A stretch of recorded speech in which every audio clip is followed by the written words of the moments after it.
Hello, my name is Stephen Upton and welcome to part 2 of my 3-part series on the Messines mines. In part 1 we looked at the mines to the south of Messines in the St Eves Plug Street Wood area. In this film we're going to look at the mines to the west of Messines, and in part 3 we'll be examining those mines that are to the north of Messines, which are the St Eli area, Hill 60, and also what's the area known as the Caterpillar. During the war, British soldiers had great difficulty in pronouncing many of the Belgian and French town names. So in typical British Army fashion, they renamed them. At the bottom of this map, they would have called it Plug Street Wood. The town in the middle near Messines, which will feature in this film, White Sheets. The famous Ypres was most commonly known as Wipers, and just off this map to the west, there's even a town that they called Godwez Velvet. I have to confess that I also have a problem pronouncing many of the Belgian and some French place names, so I apologise in advance for my pronunciation. As far as possible, I'm going to use the names that the British Army would have called them. Now let's take to the air. We're looking approximately in the direction of south-east. The village of Messines is marked there on the left. In the haze, straight ahead is Plug Street Wood. And the marker now shows us Ontario Farm. There was a mine detonation here, but it didn't actually create a crater, so we've nothing to see today other than a slight depression in the ground. But the shockwave itself, created by the explosion, did destroy much of the German defences in that area. We now come to the foreground where we've got 2 craters. There was actually 4 mine detonations here, but only 2 craters remain, and these were known as Christstraat 1, 2, 3 and 4, and it's believed that these 2 craters, the one on the left is number 1, the one on the right is number 2. Christstraats 1 and 4 actually shared the same gallery and were detonated at exactly the same time. The gallery for Christstraat 4 was also the longest gallery of any of the mines during this offensive. Whilst the Western Front has many hundreds of these mine detonations and hundreds of craters, this film, in fact this series of 3 films, focuses upon the mining offensive and the mines that were detonated on the 7th of June 1917. And it was in this attack that the British finally captured Messines Ridge and the village of White Sheets. Our camera now swings round more towards the west, and there's the village of White Sheets indicated now. The Germans made a huge effort to capture this in December of 1914, and throughout the course of the war it actually changed hands some 5 times. From 1914 until this offensive of June 1917, it did remain firmly in German hands. The crater marked now is the Spanbroek Molen mine, and this is actually owned today by the Tok H Foundation and is known as the Pool of Peace. Our next crater in this view is Peckham 1. There was actually 2 mines here, Peckhams 1 and 2, but Peckham 2 was abandoned and only this one was detonated in June of 17. Our next crater along is where I become pronunciation challenged. It's Madelstead Farm. We'll come back to the farm and Peckham 1 crater later. Let's take a closer look at Spanbroek Molen. When you stand on the ground a few hundred metres in front of it, where the British front line would have been, you're looking up towards this hilltop. You can understand very clearly why the Germans chose it as a strong point in their defensive line, and also, correspondingly, why the British chose to target this hill and its defences with a mine directly underneath it. This crater was made by 91,000 pounds of high explosives. In total, these 19 detonations was nearly £1 million of explosives, and the actual explosion was heard as far away as London. In the middle of the field indicated there is a very small cemetery called the Spanbroek Molen Cemetery. In the foreground now is another British cemetery, unusual shape, and that is called Lone Tree Cemetery. And the soldiers in this cemetery were actually killed by the falling debris from this mine crater detonation. Immediately prior to the plungers being pushed and the mines going up, the British troops were ordered out of their trenches to lie flat upon the ground because there was a fear that the trenches would collapse and bury many people alive. Unfortunately for these soldiers, they advanced too far into no man's land, thinking they would get a head start on the German defenders, and they were actually killed by the debris falling from this mine detonation. Each of these mines was situated directly under key German defensive positions, and by obliterating them at the opening minutes of the attack, it was instrumental in making it possible for the British and Commonwealth forces to finally capture the Messines Ridge. We're now going to reposition ourselves over towards Peckham 1. And on this map that's going to come up now, you can see our takeoff point indicated there. Peckham 1 just below to the left, and the Maidelsted farm is just above me. On this trench map, my takeoff point indicated there, you can clearly see the farm of Peckham and Maidelsted, but also take note of the shape of the German frontline trenches. They actually stick out into no man's land, and that gives the defenders a tremendous advantage.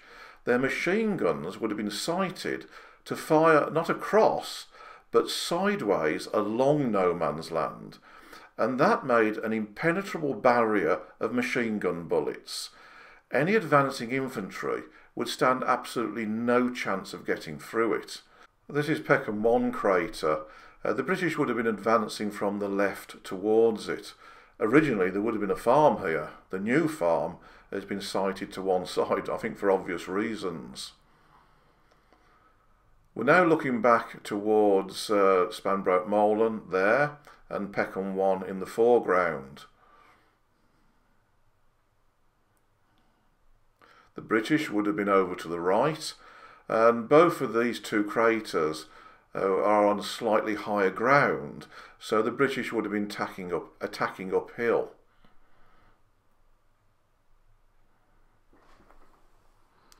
This crater was 87,000 pounds of explosives. As we bring the camera back round now, we're looking at Spanbroek Molen Cemetery, right in the middle of the fields, and actually situated just behind what was the German front lines prior to the attack, but of course after the attack was firmly in British hands, and these soldiers would have been gathered in after the battle and buried here, very close to the place they had fallen. The Peckham 2 mine, which was abandoned, contained some 20,000 pounds of explosives.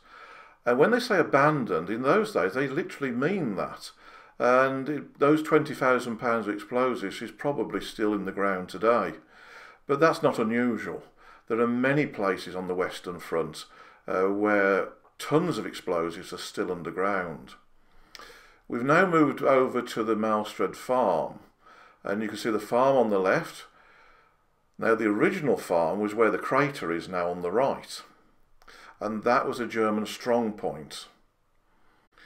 This crater was made by 94,000 pounds of explosives. You can actually see just beyond the crater there's a road that comes down towards it, which I'll indicate in a moment, and it now today bends around the crater and through the farm to the main road. Originally, and on the trench maps, it actually goes straight through. There it is now. It actually went straight through where the crater is. So the road itself was just completely erased. You can see there's the road, and originally went straight through. On all of these maps, the German trenches are marked in red and the British in blue. If you notice as well, there isn't just a single line of trenches. In many cases, there was 3 and even 4 lines of defences. a very tough nut to crack. But underground warfare was extensive where the ground would permit it. We're going to move again now, a little bit round to the north, to the Petit Pois area. You can see my takeoff point in relationship to the wood and the two craters. Takeoff point indicated there on this trench map.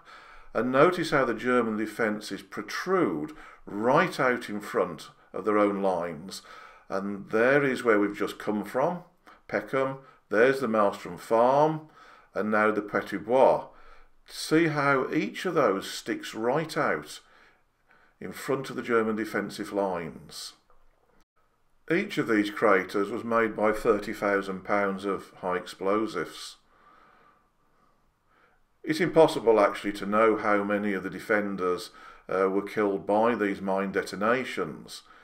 It is estimated that some 10,000 defenders were instantly vaporised by them, but that doesn't take into account the overpressure and the shock wave, and perhaps soldiers who were in trenches that were collapsed by that shock wave.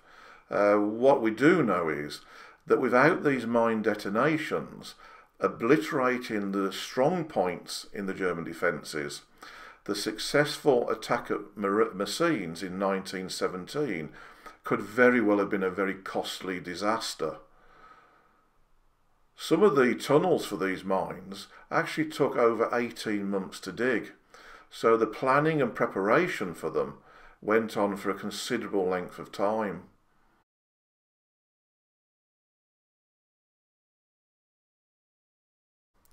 Very shortly, when we move round to another area which I'm going to have great difficulty pronouncing, and that's the Hollandische Farm 1, 2 and 3, and I know that's a terrible pronunciation, please forgive me, but just as I was setting up to launch the drone to film that area, a bomb disposal van pulled up. I didn't know it, but I was parked right by a little wooden stick with day-glow orange markings on top, and this is where local farmers leave all the munitions that they dig up, and they'd come on their rounds to collect it. So just prior to launching my drone, I managed to take some quick photographs of the Belgian bomb disposal people removing what I suspect is a live 18-pounder shell. But that's Petit Pois 1 and 2. We now move round to a new takeoff position to the Hollandische Farm. You can see my takeoff point there, and here we are, the Belgian bomb disposal people. If you see, look on the left there where the marker is, there's a little stick with day-glow orange marker, and just below that, what I suspect is an 18-pounder shell still with the fuse attached. That tells you it's live. Now my takeoff point near Byron Farm is right on a blue line you can see. That's a British trench. Then you've got no man's land, and then you've got the red lines, the German trenches, and Plateau Farm. There's also quite a steep incline there. Plateau Farm was a major defensive position. And this is Hollandische Farm Crater 1, 2 and 3. This was a key defensive position in the German front line. Without the front line defences being obliterated here, it would have been just impossible for any troops to have attacked it successfully. After the war, the farm has been rebuilt, right in the middle of a trio of craters. There's actually no more I want to say right now, so I'm going to play you out with a piece of music. I'd like to thank you for watching, and if you've enjoyed this film and hopefully found it educational, please subscribe to my YouTube channel. Thank you.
This film is dedicated to the memory of all those who fought underground during the First World War. We shall never forget them.